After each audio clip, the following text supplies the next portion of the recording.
Hello అండి, ఈ వీడియోలో diploma 4th semester C23 regulation EC వాళ్ళకి digital logic design through Verilog subject నుండి మల్టీవే బ్రాంచింగ్ కన్స్ట్రక్షన్స్ చూద్దామండి. అంటే ఇది బిహేవియరల్ మోడలింగ్లోని టాపిక్.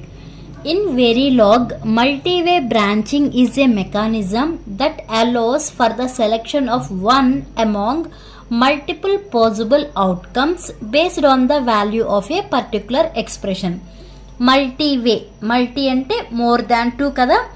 ఈ మల్టీవే బ్రాంచింగ్ కన్స్ట్రక్షన్ అనేది ఎందుకు యూజ్ చేస్తాము అంటే, ఒక ఎక్స్ప్రెషన్ నుండి మల్టిపుల్ అవుట్పుట్స్ అనేవి పాసిబుల్ అవుతుంది ఈ మల్టీవే బ్రాంచింగ్ కన్స్ట్రక్షన్స్ నుంచి. ఓకే, ఒక ఎక్స్ప్రెషన్ నుంచి multiple or number of possible outcomes ఎలా వస్తాయి అంటే, ఫర్ ఎగ్జాంపుల్ అర్థమెటిక్ ఆపరేషన్స్ తీసుకుంటాం.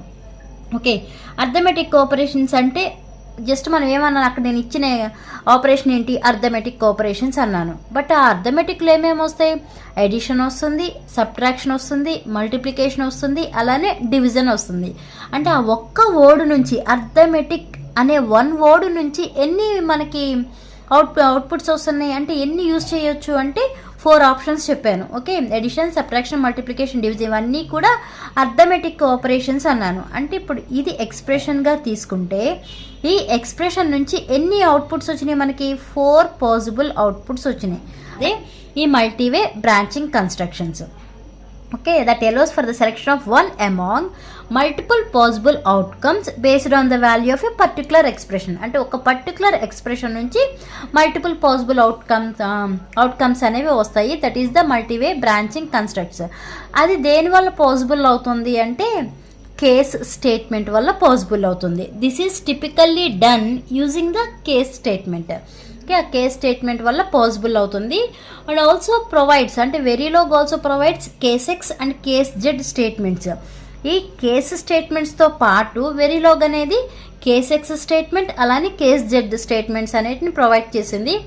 కేస్ ఎక్స్ అంటే, ఎక్స్ అంటే ఏంటి, అన్నోన్. ఓకే, అలానే ఇక్కడ జెడ్ అంటే హై ఇంపెడెన్స్ అనమాట. Verilog also provides case X and case Z statements to handle situations where signals might be unknown or high impedance states, providing greater flexibility and robustness in modeling. Okay, ఈ వీడియోలో అయితే మనం case statement గురించి చూద్దాము. ఇక్కడ case స్టేట్మెంట్స్ని ఎందుకు use చేస్తాం ఏంటో ఉంది చూడండి. Case statement is used to implement multiway branching. Okay, based on the value of a single expression. చెప్పాను కదా, ఒక్క ఎక్స్ప్రెషనే తీసుకుంటాము, బట్ ఆ ఎక్స్ప్రెషన్ నుంచి మనకి నంబర్ ఆఫ్ అవుట్పుట్స్ అంటే మల్టిపుల్ అవుట్పుట్స్ అనేవి రావాలి. అలా పాసిబుల్ దేని ద్వారా అవుతుంది అంటే ఈ కేసు స్టేట్మెంట్ ద్వారా అవుతుంది.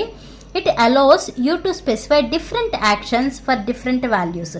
ఆ ఎక్స్ప్రెషన్లో మనం డిఫరెంట్ యాక్షన్స్ తీసుకోవచ్చు ఫర్ డిఫరెంట్ వాల్యూస్కి of the expression, making it a concise way to handle multiple cases. Okay, this is the case statement.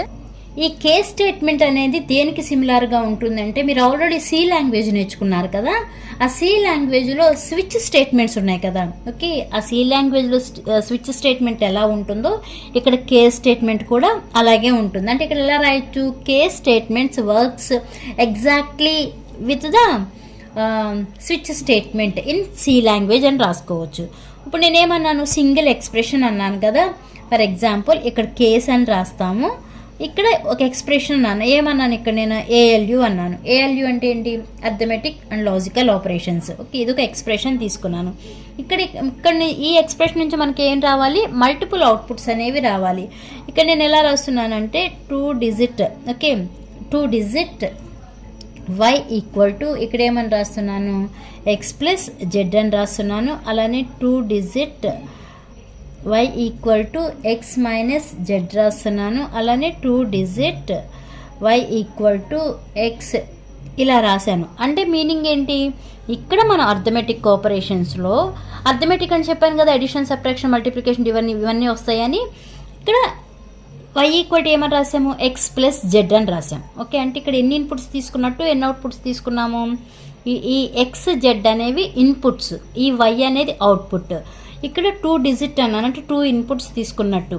ఈ అడిషన్ తీసుకున్నాను అంటే ఇది దీనికి రిలేటెడేగా, అంటే ఈ ఎక్స్ప్రెషన్ నుంచి వచ్చిన అవుట్పుట్టేగా. నెక్స్ట్ ఇక్కడ ఎక్స్ మైనస్ జెడ్ అని రాశాను, అంటే ఇక్కడ సబ్ట్రాక్షన్ చేసాము. ఈ సబ్ట్రాక్షన్ అనేది కూడా ఈ ఎక్స్ప్రెషన్ నుంచి వచ్చిన అవుట్పుట్టేగా. అలానే y equal to x into z అంటే మల్టిప్లికేషన్. ఈ 2 డిజిట్ అంటే 2 ఇన్పుట్స్ కాబట్టి 2 అని తీసుకున్నాము. y అనేది అవుట్పుట్. ఈ మల్టిప్లికేషన్ కూడా ఇక్కడ ఇచ్చిన ఎక్స్ప్రెషన్కి రిలేటెడే కదా. అంటే ఈ కేస్ స్టేట్మెంట్లో ఏమవుతుంది, ఇక్కడ ఏదైతే మనం ఎక్స్ప్రెషన్ రాసామో ఈ ఎక్స్ప్రెషన్ని అలానే ఇక్కడ రాసిన స్టేట్మెంట్స్ని, ఓకే, ఇక్కడున్న ఎక్స్ప్రెషన్తో ఇక్కడున్న స్టేట్మెంట్స్ని కంపేర్ చేస్తాం. ఓకే, కంపేర్ చేసినప్పుడు మ్యాచ్ అయిందనుకోండి, ఈ కరస్పాండింగ్ కోడ్ ఏదైతే రాస్తామో మనం ఆ కరస్పాండింగ్ కోడ్ అనేది ఎగ్జిక్యూట్ అవుతుంది. నెక్స్ట్ ఇక్కడ ఈ సెకండ్ ఎక్స్ప్రెషన్ ఉంది కదా, ఈ సెకండ్ ఎక్స్ప్రెషన్తో కంపేర్ చేస్తాం. కంపేర్ చేసినప్పుడు మ్యాచ్ అయిందనుకోండి, ఈ కరస్పాండింగ్ స్టేట్మెంట్ ఏదైతే ఉందో ఆ కరస్పాండింగ్ స్టేట్మెంట్ అనేది ఎగ్జిక్యూట్ అవుతుంది. ఇన్ కేస్ ఇక్కడ మనకి ఈ ఎక్స్ప్రెషన్తో ఇక్కడ రాసిన స్టేట్మెంట్స్ ఏవి మ్యాచ్ అవ్వలేదనుకోండి, ఓకే, ఏవి మ్యాచ్ అవ్వకపోతే అప్పుడు ఏంటంటే డిఫాల్ట్ స్టేట్మెంట్ అనేది ఒకటి రాస్తాము. ఆ డిఫాల్ట్ స్టేట్మెంట్ అనేది ఎగ్జిక్యూట్ అవుతుంది. అండ్ డిఫాల్ట్ స్టేట్మెంట్ అంటే అది మ్యాండేటరీ ఏం కాదు, బట్ ఇన్ కేస్ ఇవేవి కూడా మ్యాచ్ అవ్వకపోతే ఆ డిఫాల్ట్ స్టేట్మెంట్ అనేది ఎగ్జిక్యూట్ అవుతుంది. ఇప్పుడు ఈ కేస్ స్టేట్మెంట్కి సింటాక్స్ అలానే ఎగ్జాంపుల్ కూడా చూద్దామండి. This is the example of case statement. అంటే ఈ కేస్ స్టేట్మెంట్ అనేది దేంతో స్టార్ట్ అవుతుంది అంటే a Verilog case statement starts with case. ఈ కేస్ అనే ఒక కీవర్డ్, ఓకే, కేస్ అనే కీవర్డ్తో స్టార్ట్ అయ్యి ఎండ్ కేస్ అనే కీవర్డ్తో ఎండ్ అవుతుంది. ఓకేనా, అంటే స్టార్టింగ్ ఇలా రాస్తాము, లాస్ట్లో ఎండ్ కేస్ అనే కీవర్డ్ యూజ్ చేస్తాము. ఇక్కడ చూడండి కేస్ అని రాసాము, నెక్స్ట్ ఇక్కడ ఏంటి రాసాము, ఎక్స్ప్రెషన్ రాసాము. ఓకే, ఇందాక ఆల్రెడీ చెప్పాను కదా, ఆ ఎక్స్ప్రెషన్ అనేది ఇక్కడ రాస్తాము. ఇప్పుడు వాల్యూ 1, ఓకే, వాల్యూ 1 అనేది తీసుకున్నాము. ఈ వాల్యూ 1 అనేది ఇక్కడ రాసిన ఎక్స్ప్రెషన్కి మ్యాచ్ అయితే ఈ వాల్యూకి 1 కరస్పాండింగ్ స్టేట్మెంట్ ఏదైతే ఉందో అండ్ కరస్పాండింగ్ ఎక్స్ప్రెషన్ ఏదైతే ఉందో ఆ కరస్పాండింగ్ ఎక్స్ప్రెషన్ ఆర్ స్టేట్మెంట్ అనేది ఎగ్జిక్యూట్ అవుతుంది. కోడ్ ఇలా begin code to execute if expression equal to value 1 అంటే ఈ రెండు మ్యాచ్ అయితే ఇక్కడ దాని కరస్పాండింగ్ కోడ్ అనేది ఎగ్జిక్యూట్ అవుతుంది. నెక్స్ట్ వాల్యూ 2 అంటే సెకండ్ ఎక్స్ప్రెషన్ని సెకండ్ స్టేట్మెంట్ని కంపేర్ చేస్తాం. ఇక్కడ రాసిన ఎక్స్ప్రెషన్కి ఈ సెకండ్ వాల్యూకి రెండు కంపేర్ చేసినప్పుడు మ్యాచ్ అయితే ఈ వాల్యూకి సంబంధించిన స్టేట్మెంట్ ఏదైతే ఉందో ఆ స్టేట్మెంట్ అనేది ఎగ్జిక్యూట్ అవుతుంది.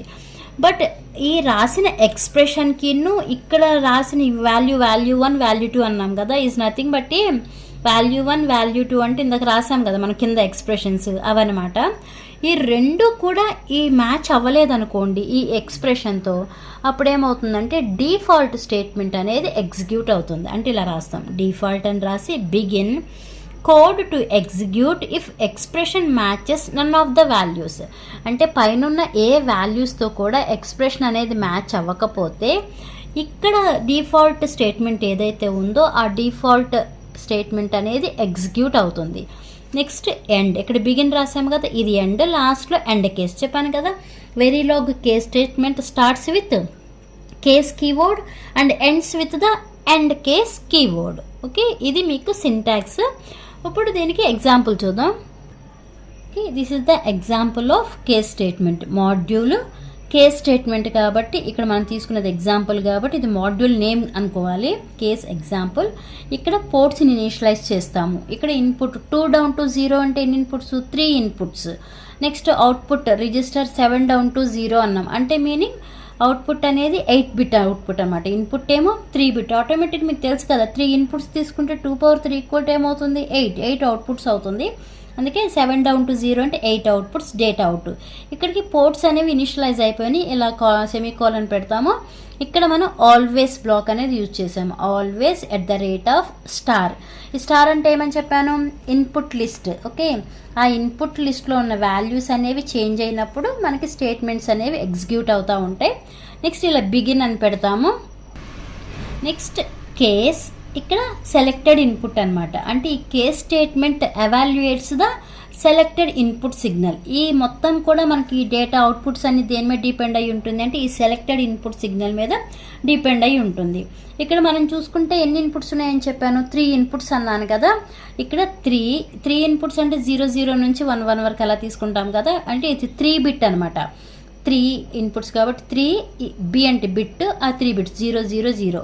ఇవి వచ్చి డేటా అవుట్పుట్స్ ఎన్ని ఉన్నాయని చెప్పాను, 2^3 = 8 అవుట్పుట్స్ కదా. 8 ఇది హెక్సాడెసిమల్ రిప్రజెంటేషన్ ఏఏ.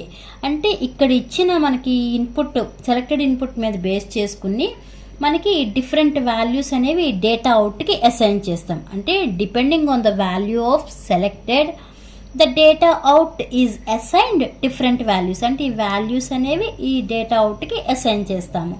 అలా మొత్తం ఇవన్నీ కూడా ఎగ్జిక్యూట్ అయిన తర్వాత ఇక్కడున్న పైన ఏవి కూడా ఇక్కడ దీనికి మ్యాచ్ అవ్వలేదనుకోండి, అప్పుడు ఏమవుతుంది, డిఫాల్ట్ స్టేట్మెంట్ అనేది ఎగ్జిక్యూట్ అవుతుంది. That means the default case is used to handle any unexpected value of selected అని. అంటే ఇక్కడ మనకి ఎక్స్పెక్ట్ చేయని ఇన్పుట్ అనేది ఏదైనా వచ్చిందనుకోండి, అప్పుడేమవుతుంది, ఇవన్నీ ఏమి మ్యాచ్ అవ్వవు కదా. మ్యాచ్ అవ్వనప్పుడు ఈ డిఫాల్ట్ ఇక్కడ స్టేట్మెంట్ ఏదైతే ఉందో ఆ స్టేట్మెంట్ అనేది ఎగ్జిక్యూట్ అవుతుంది. ఇక్కడ చెప్పాము కదా, ఇది ఏమన్నాము, కేస్ స్టేట్మెంట్ అన్నాం. కేస్ అనే కీవర్డ్తో స్టార్ట్ అవుతుంది, ఎండ్ కేస్ అనే కీవర్డ్తో ఎండ్ అవుతుంది కదా. నెక్స్ట్ ఇందాక బిగిన్ అని రాసాము కాబట్టి ఇక్కడ ఎండ్ అని రాసాము. నెక్స్ట్ స్టార్టింగ్ మాడ్యూల్ అని రాసాము కాబట్టి ఇవి ఎండ్ మాడ్యూల్. ఓకే, ఇది మీకు కేస్ స్టేట్మెంట్. ఓకేనా, అర్థమైందా? నెక్స్ట్ వీడియోలో కేస్ ఎక్స్ స్టేట్మెంట్ అలానే కేస్ జెడ్ స్టేట్మెంట్స్ చూద్దాం. ఈ వీడియో మీకు అర్థమైతే లైక్ చేయండి, షేర్ చేయండి, అలానే సబ్స్క్రైబ్ చేయండి. Thanks for watching.